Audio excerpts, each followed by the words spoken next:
Hello, hello, hello. Welcome to Moms in a Huddle. We're in the huddle. No parent stands alone.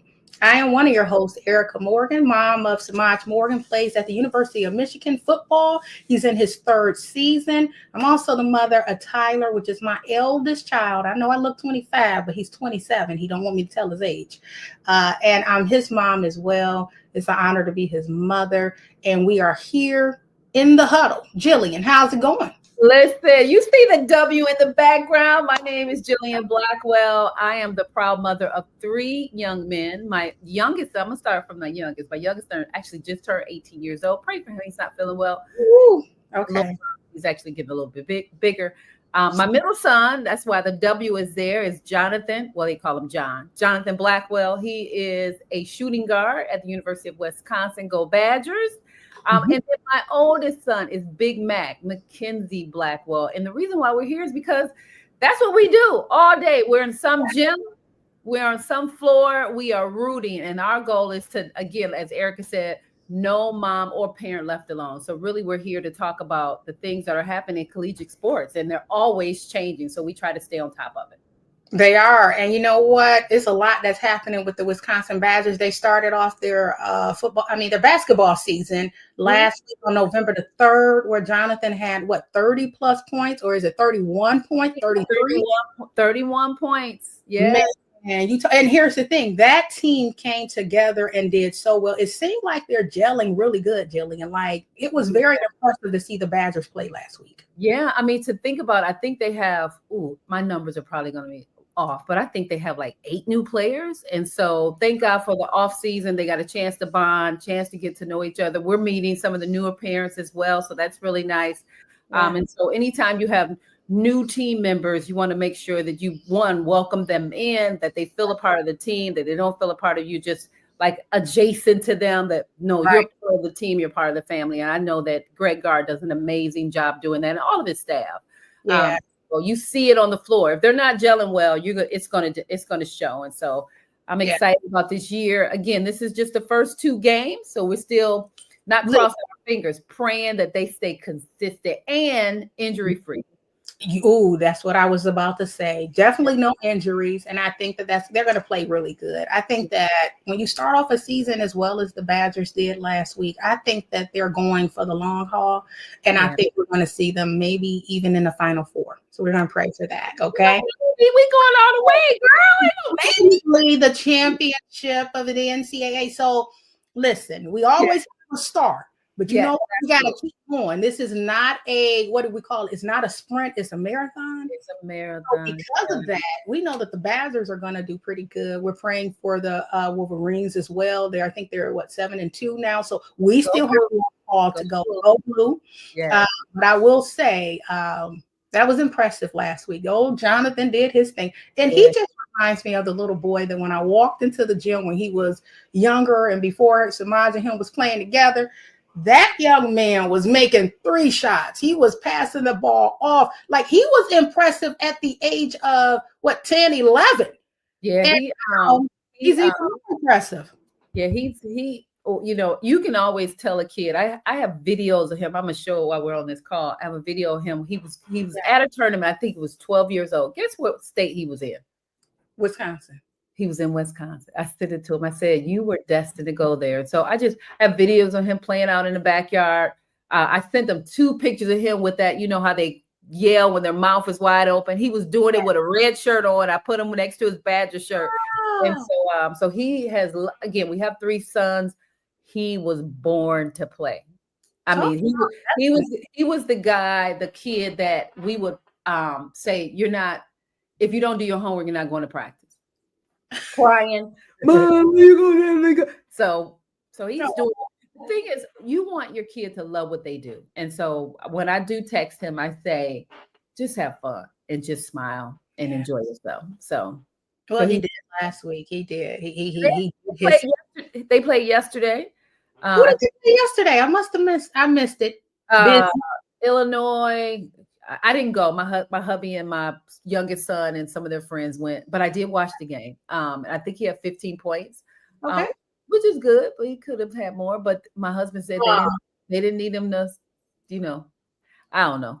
Was it a blowout game? They won.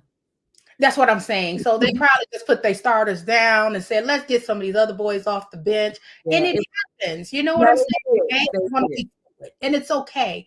But you know what? Only thing what you said something so key. You said, let them have fun, let him have fun, and consistency. Just Yeah. try to play consistent every game. Consistent. Yeah, Yeah. it was oh, that's all.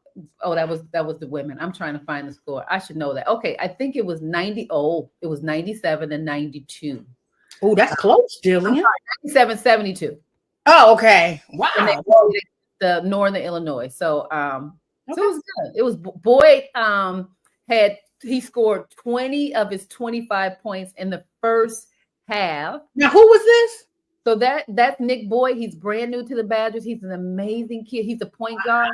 Wow. So he did an amazing job. Again, Jonathan had 15 points. Okay. And Nolan Winter, Jonathan has been with Nolan since freshman year, and he had 12 points and 7 boards. So they had a really good game. We had Janicki here too. How did Janicki did good the first game too? I called Janicki Jack. Jack he did texted his mom. I'm not showing his stat. I probably should scream and ask my Well, husband. I remember on last week's game, Jack was doing great too. I told him I was going to be watching him as well. Jack is a great player, and I just love his personality. You know, obviously that's Jonathan's roommate. Yeah. And so they have a really good bond, a really good friendship. His parents are amazing. And that's always good. When you have good parents, you guys get along. It's really good. Well, Jillian, what's today? We have a great set of young men coming today from Wisconsin that we're going to be hyping up today just to say, you know, I don't normally say go Badgers, but hey, go Badgers. I say go blue all the time, so it's okay. It can come out your mouth. Yeah, so I'm I excited. whispered it. You did whisper it, go. So, but I said to the room, listen, we are all what we talk about. We can yell really loud or we can whisper, but we're all one family. And so I love it. I love it. I love it. And Michigan is just a W turned upside down. So that's all. You know what? It is. It Yes, is. yes, it is. But this episode is called From Classroom to Coliseum, building the Wisconsin Sports Business Conference. I actually had a chance to meet these gentlemen when Jonathan was actually supporting the Big Brothers, not Big Brothers, Big Sisters. It was I'm drawing a blank.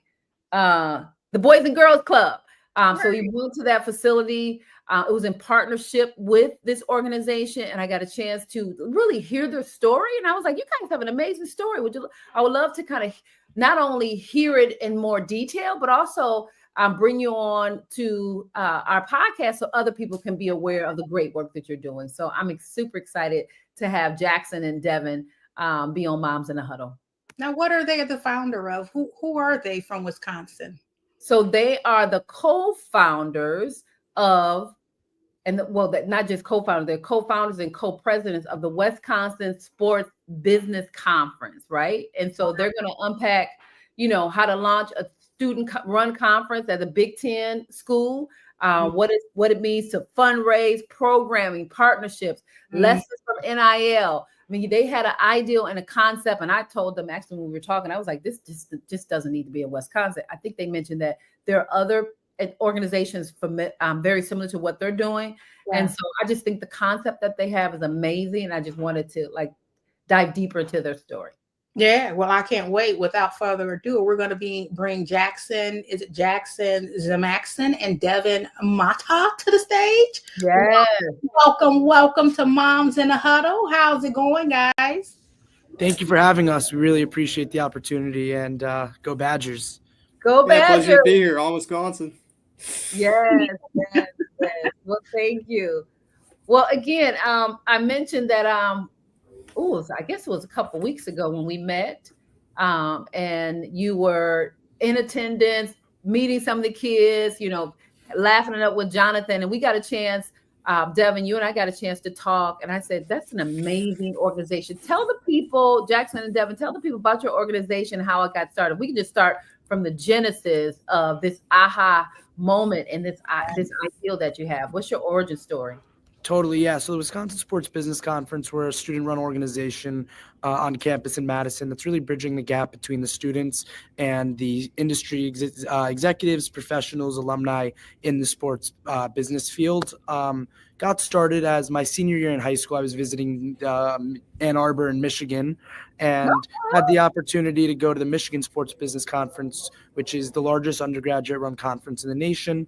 They do a fantastic job. The reason I unfortunately wasn't able to be at Jonathan's event with the Boys and Girls Club is because I was actually in Ann Arbor for their 14th year for their sports business conference, which they really laid the groundwork for us, but got onto campus in Madison and realized we're the only Big Ten university without a sports business major, some sort of program, which really put students like myself at a disadvantage and kicked it off. I put this idea on my Instagram story, and luckily for me, Devin made us swiped up and we became co-founders and started building. But Devin, I'll kind of let you add to that. That's amazing. Yeah, absolutely. I think, our real goal here is just to create impact on campus. We want to ensure that students have an opportunity to see what this great space is about. And our alumni at Wisconsin who have entered the sports business industry are some of the most successful in the world. And we're very proud of that. And we want to continue to showcase that here in Madison. Wow. Well, you know what? It all goes back to Michigan, right, Erica? Let me tell you, Michigan is like the pinnacle of ideas. Michigan has Law School of Business. They have so many things where they are like the pioneers, as it relates to different things. But I will say the beauty about it is the Big Ten with Wisconsin, you guys are kind of pulling from other schools. That's what Moms in the Huddle is about. It's just about one team, one school. And what I really like that Jackson and Devin are doing is you're bringing it to a school and you're making it live for what it is for your programming. You know what I'm saying? You're learning from others, but you're bringing it and making it live for your programming, which takes me to the next question. From the idea to the launch, what were the first 3 moves that actually made it real for you guys? Like, how do you think for what you did, how did you make this thing come real for both of you? And that's for both Devin and Jackson. Yeah, so my first thing was I kind of had this idea within my first 2 weeks of being on campus and put together a deck and shipped it to a bunch of potential faculty advisors. I realized that kind of the first move was to find somebody to support me internally at Wisconsin. And this was kind of before Devin had joined and before I publicized it on my Instagram story, but found a professor by the name of Douglas McLeod in the journalism school who's been truly a one-of-a-kind professor and advisor to us. We really can't say more than that, and words really can't describe how thankful we are for him. But from there, I put it on my Instagram story, and we needed a team of 5 to really become an organization within the university branch. So Devin swiped up along with 4 or 5 others that became our first executive board. And from there, we realized an organization like this can't exist without the support of the alumni who are already in the field and have paved the way for students like ourselves. So we realized we needed an alumni advisory board. So put together a list of about 100 alumni and just started reaching out and taking meetings with as many as possible. And ultimately we had 12 that said yes. And they're the ones helping us giving us a backbone really and giving us some credibility within the industry. So they were the ones helping us get partners, speakers, and really without them, we're nothing. Wow. So you said you sent out to over 100 Wisconsin Badgers alumni. You got 12 that bit and said, yeah, we're going to come in and help you. Like, what does that do? Because that takes a lot of grit to go and talk to people that previously went there, because they have to have that same love that you have, right, for the university. So how was that transitioning there? Like, that's huge. That 12 bit, that's a lot of people out of the 100, even though we don't think it is, but that's a lot of people that still communicating back that they're wanting to assist you guys with that. Yeah, that's it. My background in sales. That's actually that's a good number, Jillian, right? That's a good number to get 12. You make those cold calls and 12 people respond and say yes. Yeah. So what was the question? Devin, do you want to take that? One of the things that highlighted for us. Yeah, you can hear me, right? Yeah, we can hear you, Devin. All right. No, I think the key thing there was just, badges are unique from the standpoint of the way alumni feel about the university. I think it's really something special Madison itself is obviously just a beautiful college town, but some of the memories that alumni have of how they got their start there and what the university provided for them, not only to just become successful professionals, but better people, makes them have a really distinct connection to Wisconsin. So, we had a lot more meetings probably than 12, but, we were very fortunate to have the 12 that ultimately did decide to commit to us, join us. And I remember distinctly, I'd gone to, I think, India for the first time in about 10 years to see some family.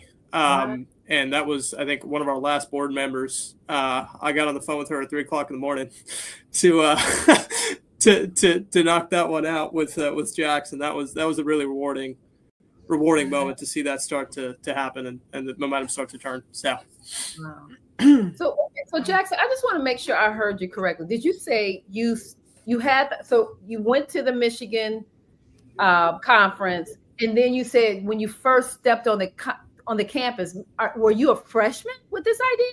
Yeah, so I was a freshman, and I had a couple hurdles that had set me back first semester freshman year, and realized that I knew coming in I wanted to start this conference. I just didn't realize or know when exactly that was. But ultimately, I'm not someone who likes to have so much time on my hands and really do nothing.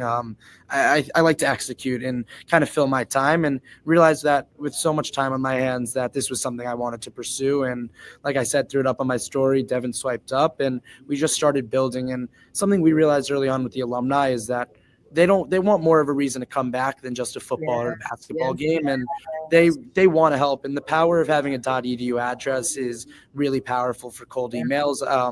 I realized, I think the aha moment was I was sitting in a classroom and I had gotten an email back from Joel Embiid's agent at WME who had gone to Wisconsin. And that was kind of the moment that showed to me that really that Badgers are a family, and that these older alumni really want to give back to the campus that had helped to shape them.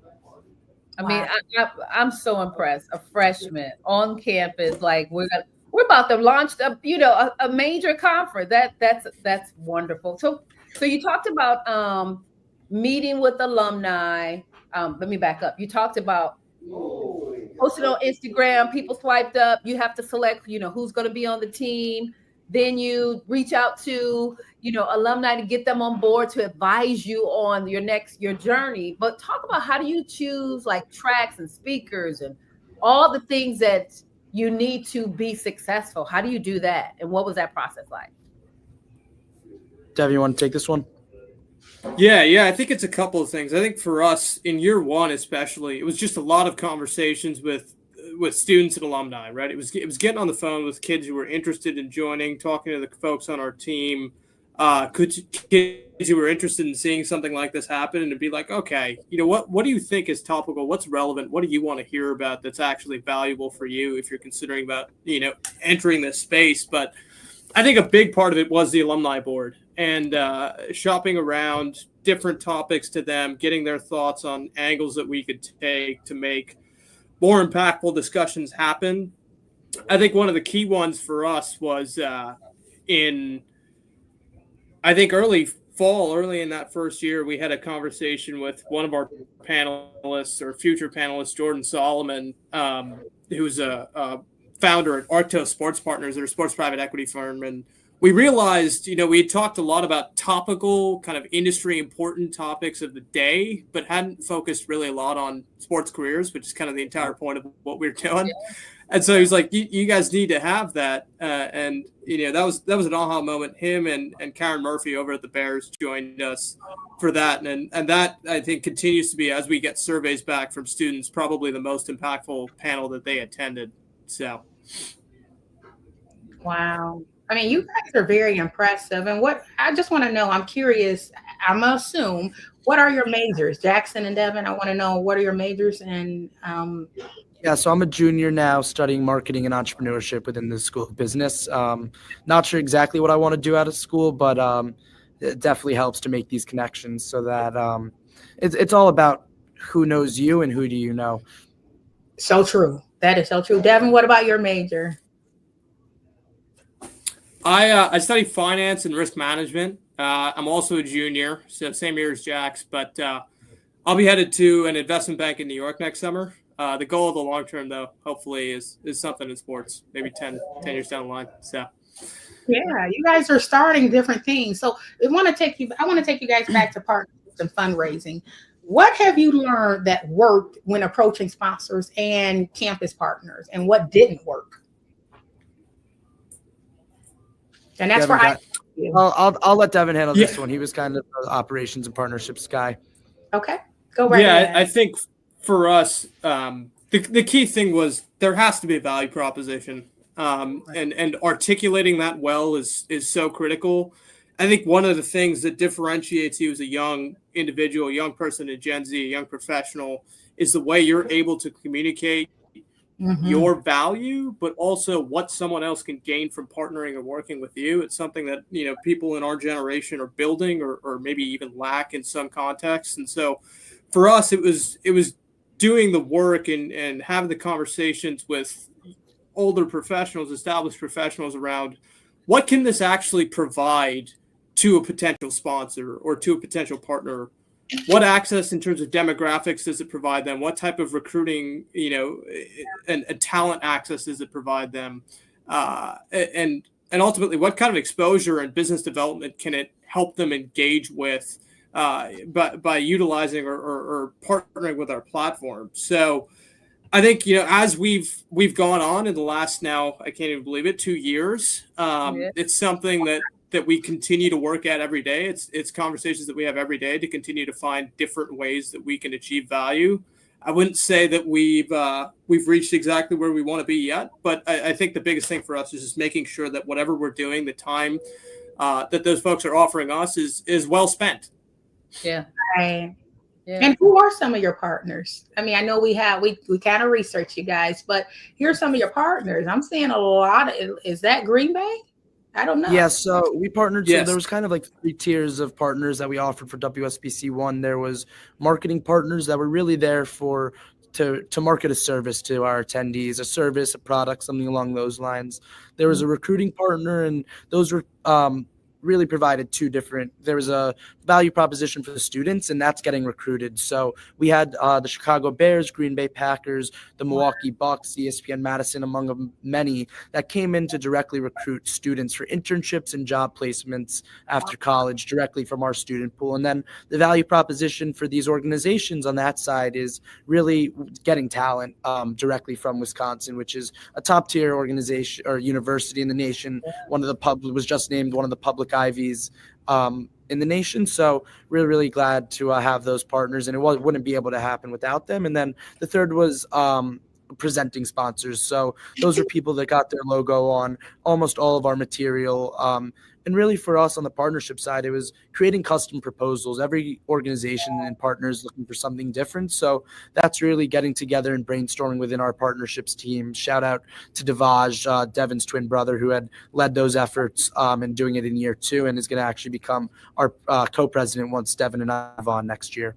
Man, let me tell you, I just want to say kudos to you both, hand clap, because you guys are very impressive to be the young generation coming up. You're only in your 3rd year. So that means you're less than 21 years old, 22. You guys are doing something and pioneering something that's going to continue to go. And it's impressive. Yeah. Like, congrats, Jackson and Devin. You mean, big pat on the back for you guys.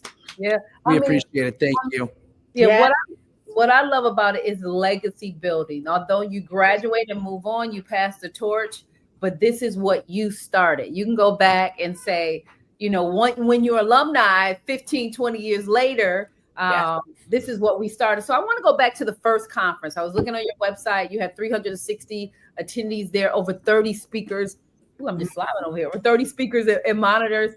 Talk about the conference. What were some of the takeaways that attendees got a chance to leverage and use, even when they think about their next classes, or talking about professionals or industry professionals that are doing the work that they want to do? What were some takeaways that you may have heard from people who attended the conference, and what are you building from that for your next conference next year in February? What have you guys? I think it's a good question. I think in a way that might be legitimately, applicable. I think one key thing was, I think it was said in our first panel, don't ask someone for a favor, do someone a favor, right? I think it's a great conception for students to have. A lot of them are looking for industry opportunities, or looking to get their foot in the door at businesses, in the sports space. But ultimately, it comes back to the question of value, right? You as a student, you're a young person, you cost a lot in terms of both financial and time resources for an enterprise. So what do you bring to the table that differentiates you from other candidates? And I think the key thing that a lot of our students recognized is they need to be able to focus on building core skills while they're at the university. Well, whether it's the way they communicate, the way they understand, for example, let's say they want to be in sports finance, right? The way they understand core finance concepts and apply them to sports.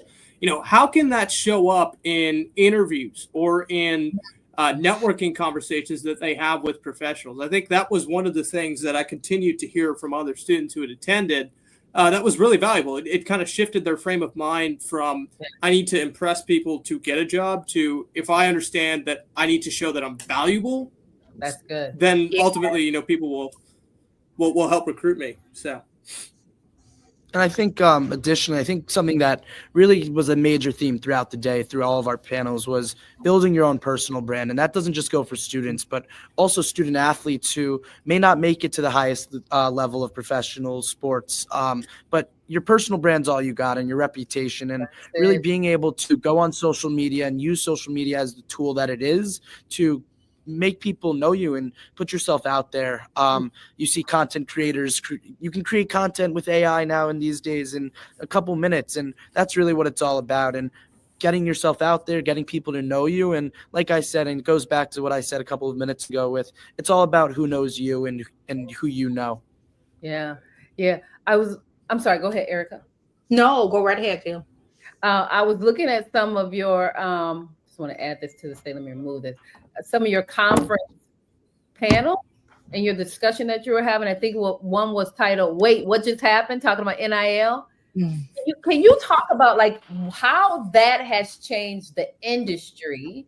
Because it certainly has changed the way parents interact and students, and from our end, we know it's been really different from Jonathan's freshman year all the way to his current junior year. Can you talk about the conversation that was had at the conference about NIL? Totally. So we had 4 panelists. Yeah, you can see them on the screen now. But Sarah Franklin, who was a former National Player of the Year for Wisconsin Volleyball, Lloyd Fisher, an agent at CAA Sports, attorney Megan Jarbeck of Von Briesen and Roper, and then Brian Mason, head of NIL strategy at Wisconsin Athletics. And I think really the key takeaway is that everything's moving in these days. There's not really these rules are changing every day. And I think it's on the universities to really have this compliance and make sure that they're not screwing over their athletes by getting them these deals, because one bad deal and they're suspended for a year, they're suspended for 2 years, and that's not what the universities want, and they want to protect their players. But I also think a quote that was taken from that that really stuck out to us was, college athletics are forever going to be changed because athletes are considering going back for another year of school because of NIL, and that was something that didn't happen 10 years ago. I mean, you would see players getting suspended for signing autographs for money. And to me, I think the power is to the players. I think for us and what we see in the industry is we need collective bargaining within players. And I think it's just the Wild West, and collective bargaining for the players and giving the power back to the players. I love that. A lot of people look at collective bargaining units and unions, but you're right, because this thing has evolved. Therefore, we should evolve to protect the players. I love that you said that, Jackson. And what I really love is that these conferences that you guys are having, it's more than just, like you say, offering what can the student be offered, but what can the student give as well. Like, wait, what just happened? This NIL thing that just happened, past 2 years, Jillian, it's still evolving. What do you guys think about? Here's the thing. Have you guys reviewed, I don't know if you have, the SCORE Act as it relates to the NCAA and the new act that they're trying to pass in Congress concerning a lot of the sports and how they want to cap sports and how they want to almost be immune for from lawsuits. If you have reviewed the scores, Zach, and if you haven't, but what do you think about it if that's the case? I mean, I personally don't. I've seen a lot of the coverage on it. I personally, have not. I don't necessarily have a stance on it just because I feel like I don't know enough. Okay. But I do think ultimately it just comes back to the fact that there's a lot of protection that needs to happen, right, to make sure that the best interests of athletes are kept in mind as we move forward. And I know there's a lot of opinions across the spectrum on that one. So yeah. I also don't really have a necessary stance on that topic, but I will say now that universities can give $20 million to their athletes, and where are you coming up with those $20 million? I mean, right. I think something Wisconsin did is they hadn't had a concert at Camp Randall in 25 years, but they need to find this extra revenue to pay these players. And I also think that not only do we need to protect the players, but if we're paying these players $20 million and split up across however many athletes, I think that it really needs to say that we need to treat these athletes like employees. And if you're signing a contract for 1 year, you can't just leave midway through the season and go somewhere else, even though you signed a contract. And that's something we're seeing right now across a couple different players across universities. But I think it all goes back to accountability. And if we're going to protect the players, I think we also need to protect the universities, and it's a two-way street. I love that, Jackson. You said a whole mouthful there. You are exactly right. We're paying these players. They just shouldn't say, well, I'm just leaving for the highest bidder at spring ball, right? Because, NCAA just changed to where the portal is going to be open for a certain amount of days only in January. So then it sticks a lot of players to the commitment that they make to the universities, right? Because you got to think about it. All these players say, we're here for the love of the game, right? When we didn't have people getting paid. But Jackson, you are so right when it comes down to that. But I am a proponent for a union for these boys. I don't know how it looks. I'm not the person to start it, but I think that being that this is the direction we're headed in, they need to be protected from the NCAA, that their rules are going to change, not personally from the school. Sometimes the school does what they're going to do, but we need to understand that this is a business, right? Yeah. And everybody is in the business of what? Making the almighty dollar, which is the money. So you are so right. I do have a question I want to ask you guys as it relates to the operations. What's your show day-to-day run of show, and how do you prevent last-minute chaos? Yeah, real quickly before we get into that, I kind of just want to say on the NIL piece is that not only is it giving opportunities for student athletes, but it's also giving opportunities for students. And want to give a quick shout out to Gabe Singer, who represents John Blackwell, but in some capacity. But he's a student who was a Wisconsin student, and he created his own NIL agency. And he's not an athlete, but he has the mindset of an athlete, and he's going out and representing student athletes. And that goes to show the opportunities that students have, not just as student athletes, but as regular academic students. So shout out, Gabe. Shout out to Gabe from Michigan. From Michigan. Was Gabe on our show, Jill? Yeah. No, I had Gabe on the show yet. Not yet. Okay, we did have his agent on the show. That's what it was. Okay. Yeah. Wow. Well, you're exactly right. Shout out to Gabe, y'all. Gabe, we shouting you out on Moms in the Huddle. Yeah. We're in the No Parent Stands Alone. We also bring on, you're going to probably bring you on, Gabe, next. Yeah. Well, I have a question. Thinking about students. So, and I think you mentioned this earlier. So you have students that may be quote unquote on the team, but perhaps they don't go to the next level.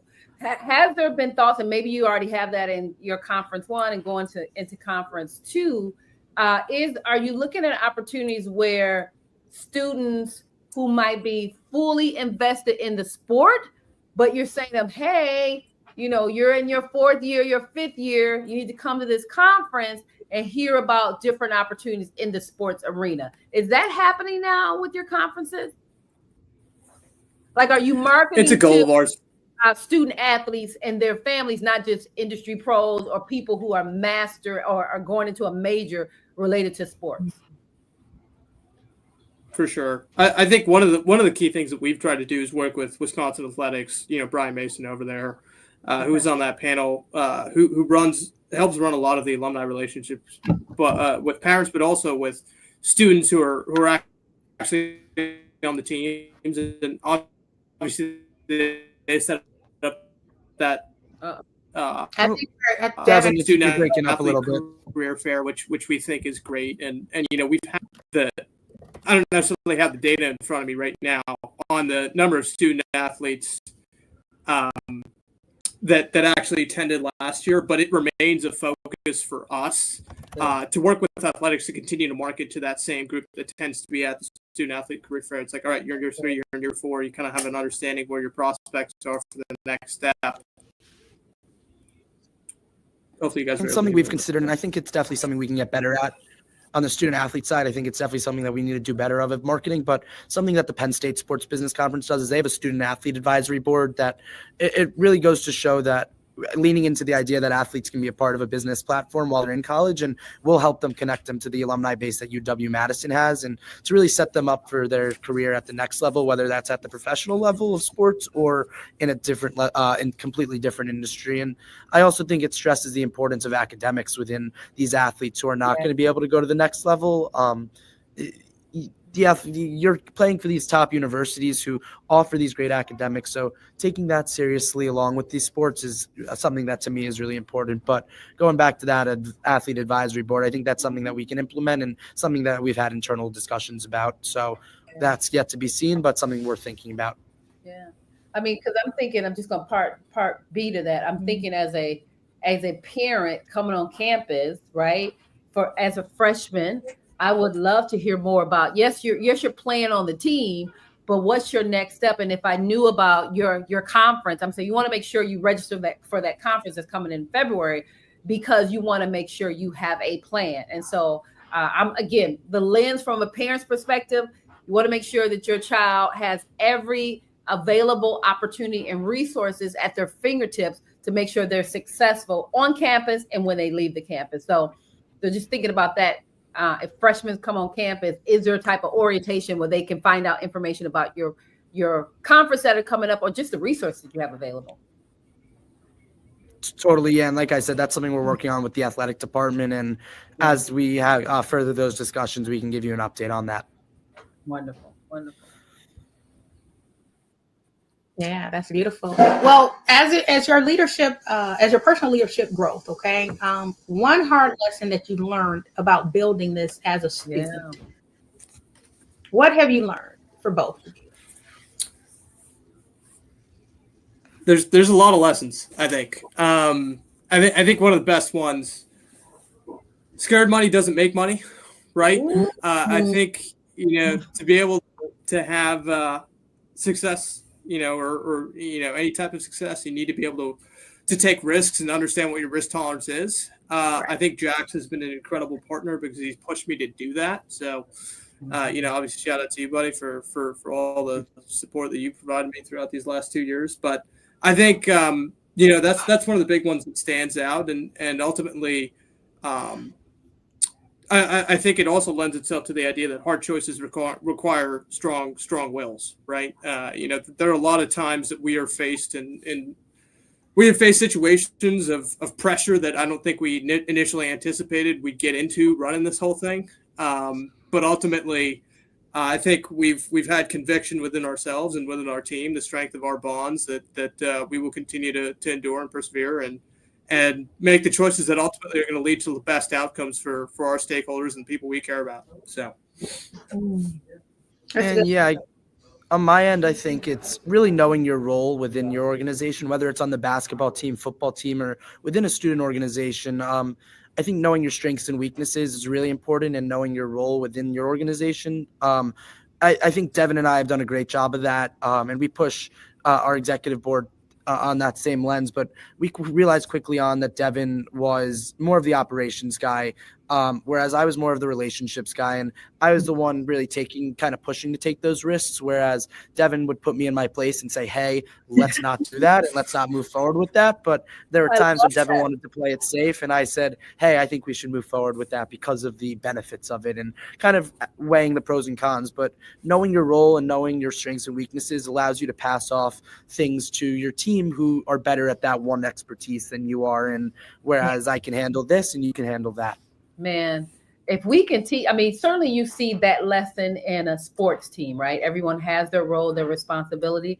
But when you can build that at your age, and learning that now on capitalizing on everyone's strength, because we're all different, and then appreciating the differences. I brought on stage in the huddle your team, and certainly you're representing the organization, but certainly it takes a team to make sure you execute a conference, get the sponsors, the partners, strategize. You talked about, going to your advisory board, and certainly your advisory board of the alumni is not here, but it's great that you already have that mental concept that it takes not just myself that may have had the idea. I need to bring people on to assist and to help. And it looks as though you brought a very strong team. Can you just talk for a minute about the team members, not necessarily by name because they're not here, but what are the things that they bring to the table?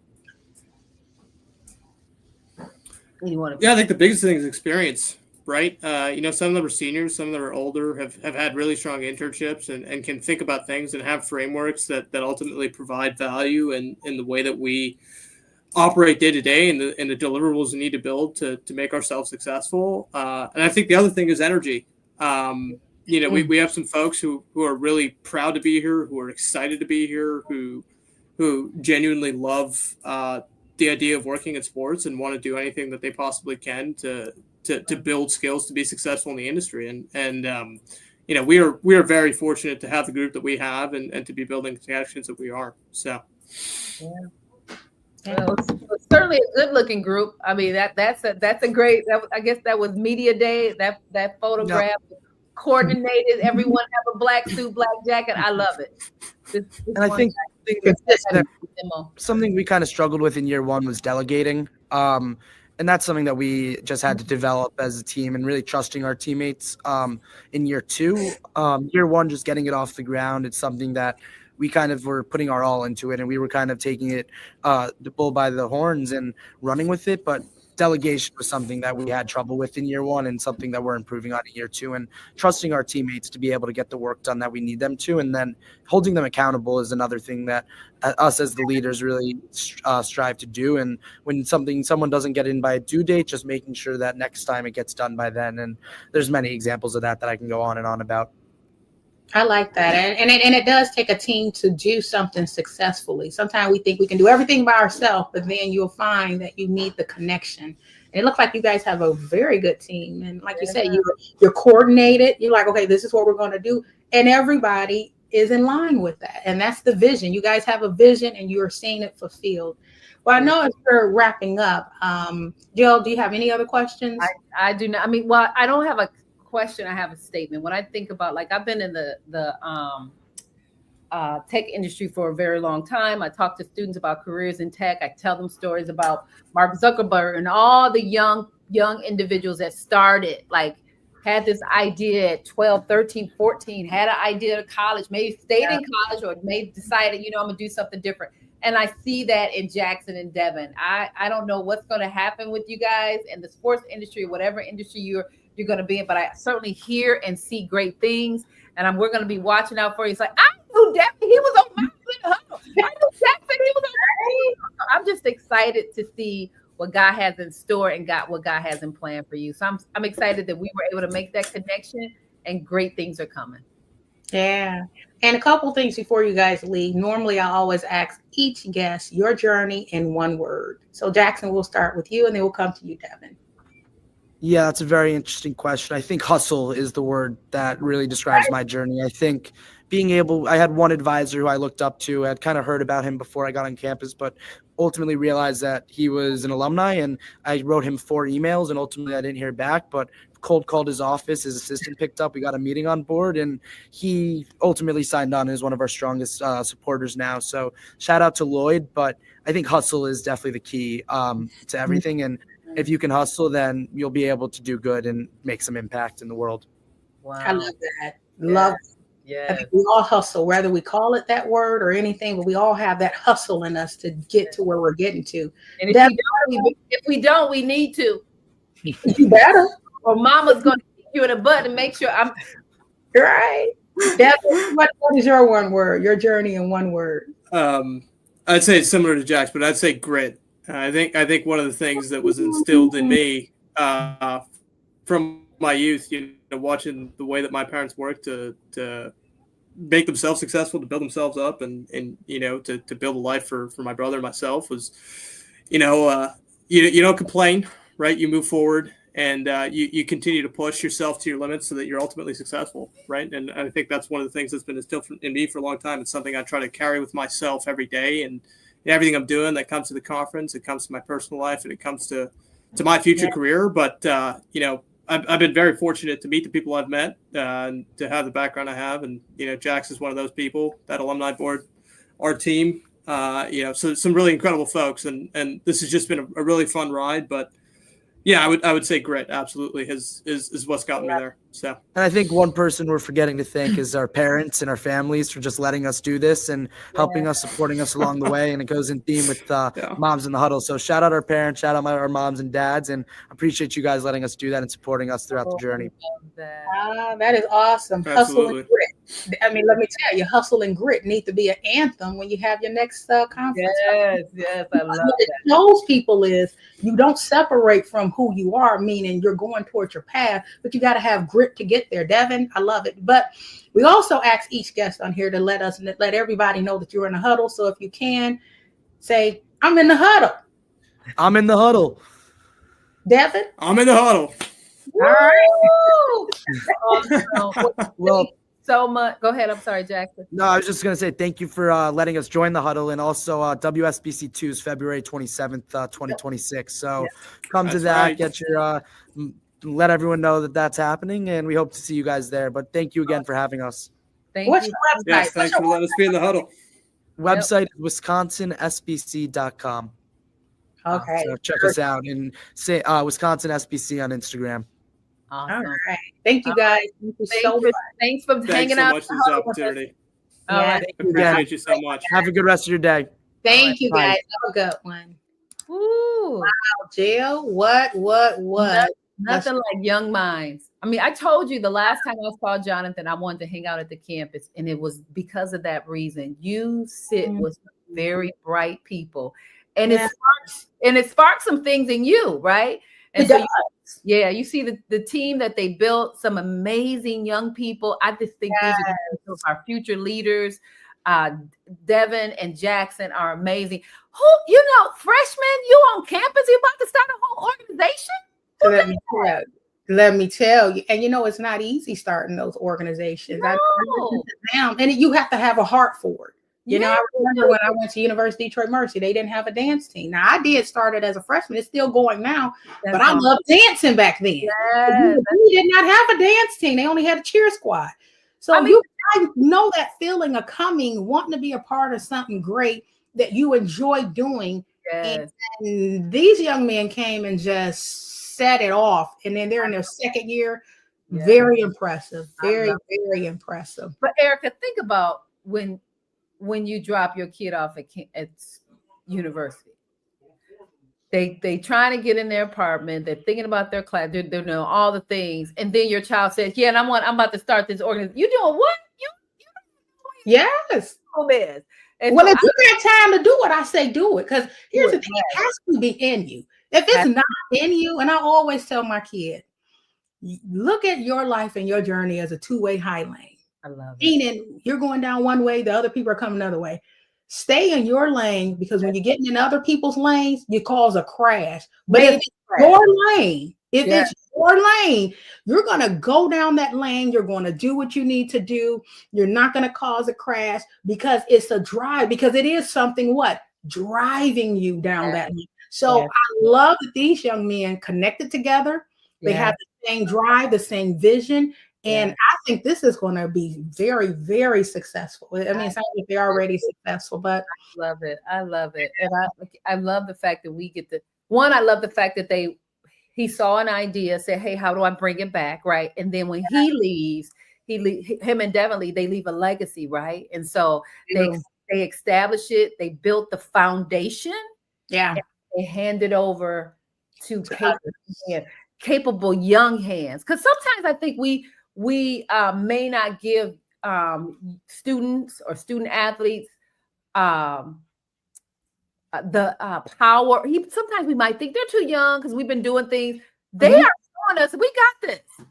But you got to look at what they're sowing their time into. A lot of times, these students are sowing their time into the scrolling on social media, wanting to do the best TikTok, wanting to do other things. When you got certain students that just say, my mind is comprised of, I want to see a good business venture or business conference. We don't have what that school has, And then here's the thing. One thing that I like that Devin said, I think it was Devin or it may have been Jackson. He said, I went and I learned from someone else. That's it. And here's a lot of people don't want to do that because we all think we know everything, right? I got it. This is my idea. He went and he took knowledge from another place and came here and created it here and what he did. And that's what it is. It's about building relationships. So I love it. Yeah. I love the grit. I know you did. That's my word, grace and grit. You got to have balance, right? And so, but one of the things I said, I love that because he said he saw his parents and then Jackson. Why do I want to keep? It is Jackson. Was it Jack or Jackson? It was Devin. Devin. Yeah. So Devin mentioned his parents. But your children are watching you. They are. They're watching you, and so.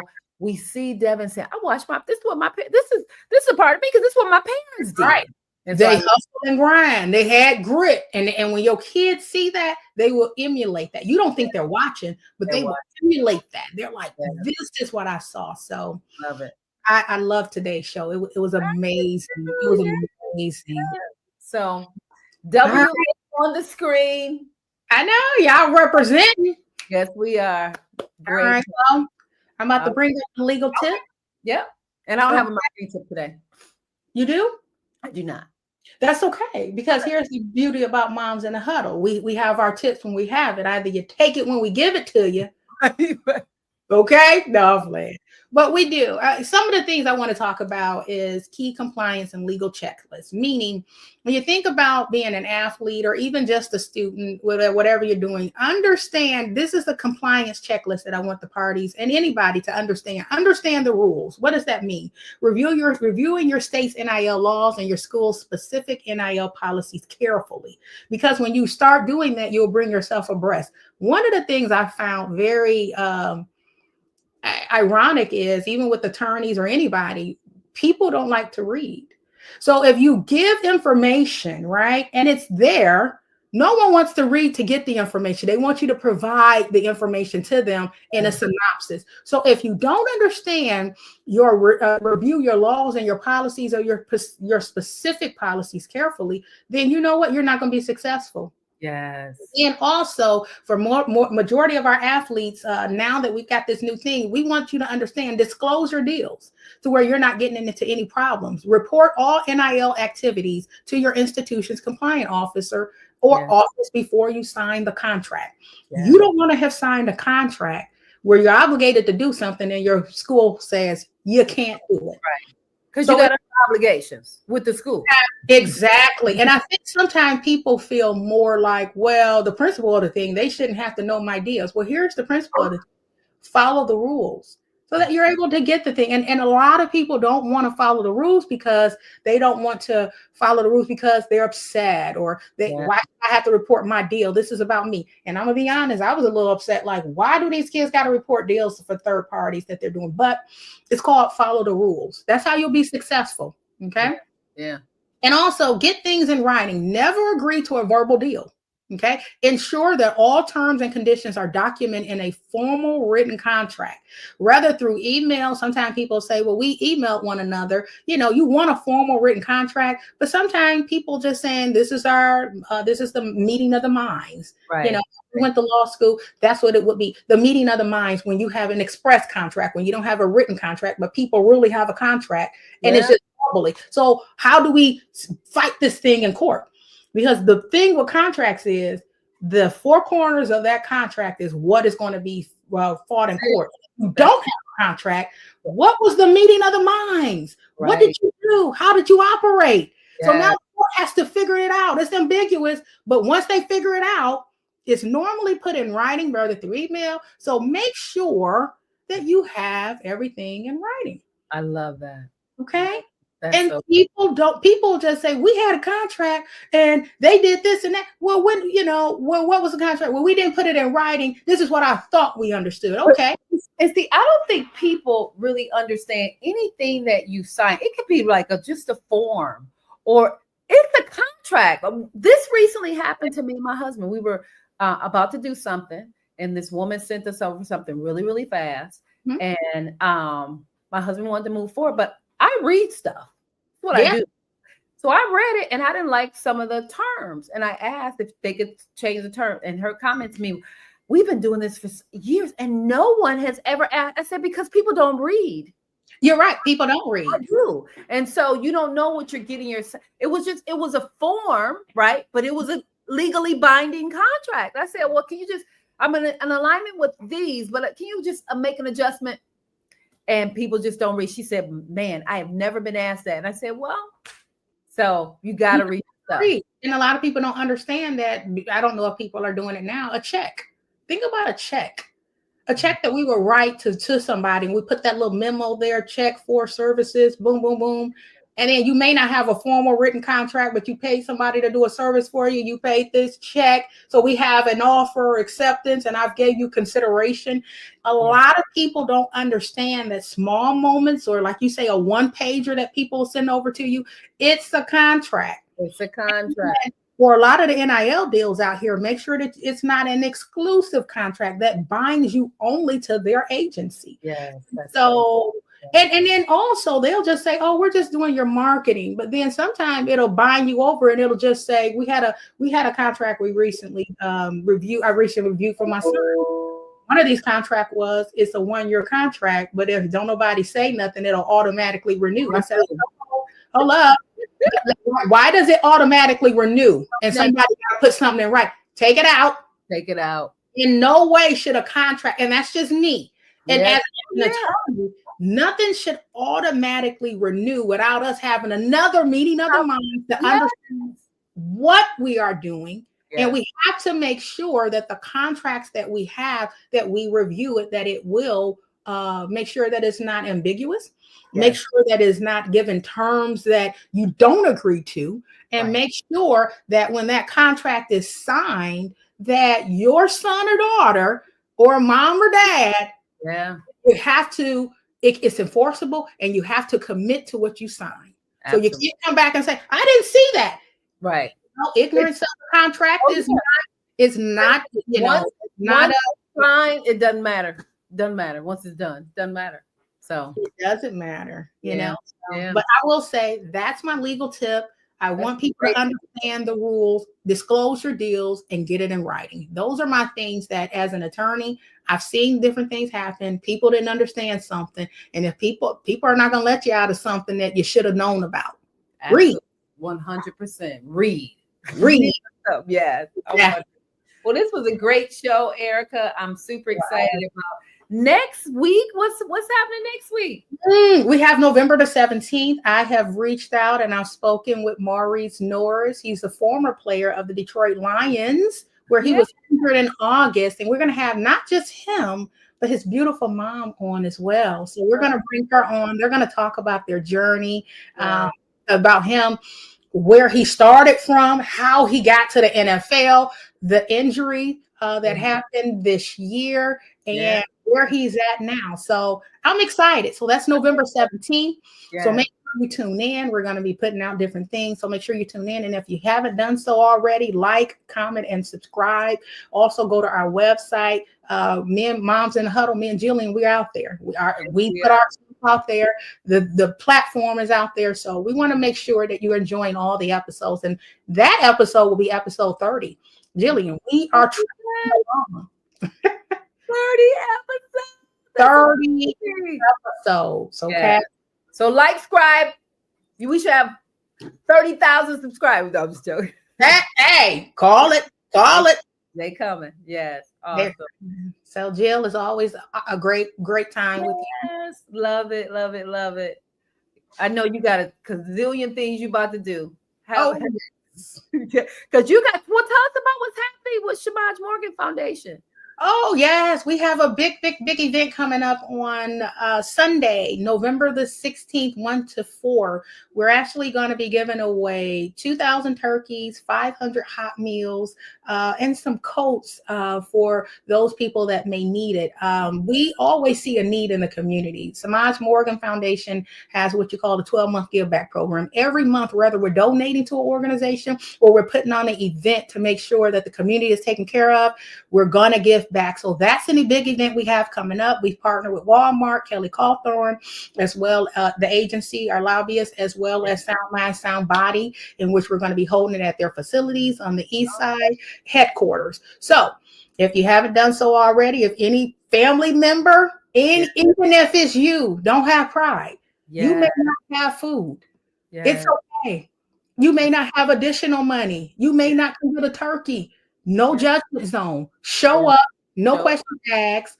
Drive up in your vehicle, walk up and say, I need a turkey and I need a bag. And that's it. We're not asking questions. We're here to help the community. Amen. And how do they find out more information if they want to share it? If you want more information on what's happening, go to www.samajmorgan.org, www.samajmorgan.org. You'll be able to see all our upcoming events because our next event will be the toy drive. So we got big things happening there. But other than that, we just want to give away and make sure that the community is blessed. Thanks, Jill. I love it. I love it. I love it. All right. Well, that's out. We're out of the huddle. We in the huddle. We'll see you next week. See you next week. Love you, Jillian. Have a good one. All right. Bye-bye.